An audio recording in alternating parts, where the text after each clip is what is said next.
Three Republican candidates are right there saying that a $15 minimum wage will somehow hurt the U.S. economy. Hundreds of protesters showed up at the debate last night, walkouts staged by fast food workers in more than 270 cities. Andy Puzder with me now. He is the CEO of CKE Restaurants. You know the brand best for Carl's Jr. He was also an economic advisor for the Romney campaign. Welcome, sir. We are glad to have you here. Three candidates Great to be here, Deirdre. Saying that minimum wage is just not feasible. What is your take as a business owner? Well, I think the Republican candidates nailed it. Look, if your concern is to create entry-level jobs for young Americans, then a $15 minimum wage is something you should be protesting against. And this, Dr. Carson brought this up. Labor participation for minority youth is really very low. My friend Art Laffer and I had an article in Investors Business Daily on that about a year and a half ago. But even if you look at labor participation for 16 to 19-year-olds for every race, the reality is that we've hit 4 historic lows this year, and that goes back to when the Bureau of Labor Statistics started recording the data in 1948. So fewer young people are working or looking for work than's been the case since 1948. If your objective is to bolster and support the unions, and you're not all that concerned about whether young people will have entry-level jobs, then you should be protesting in favor of a $15 minimum wage. And I think most people are concerned about young people in this country, and fewer people are concerned about big labor.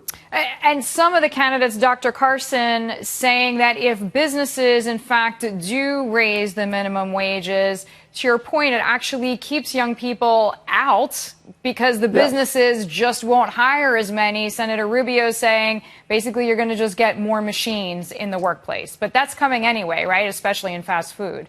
Well, I think Senator Rubio nailed it. Look, it's better to have a person behind the counter than it is to have an ordering kiosk, because your customers want to be able to interact with a person and say, well, is this a good burger? Is that a good product? Should I get it with lettuce? Should I get it with this special sauce?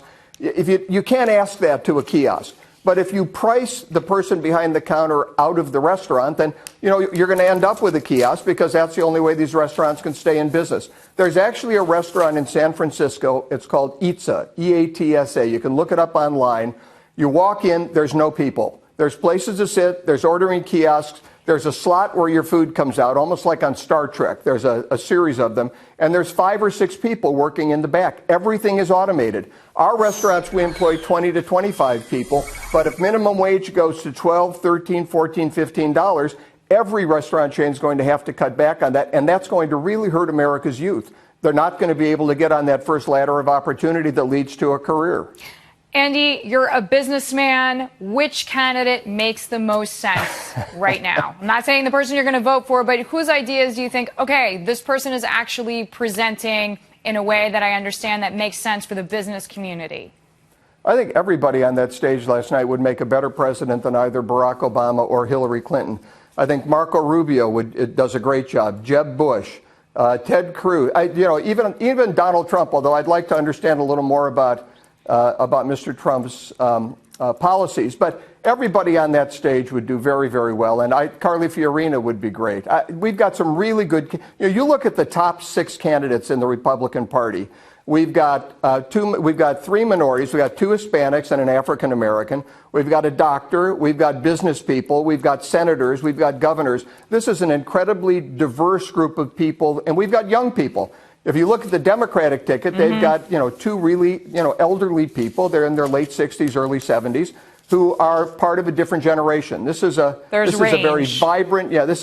vibrant set of candidates. So I don't want to pick any particular individual right now, but I think we've got there's a great group of people. You like the field, Andy. I'm glad to hear it. Andy Puzder joining us there, CEO of CKE Restaurants. Thank you for the time.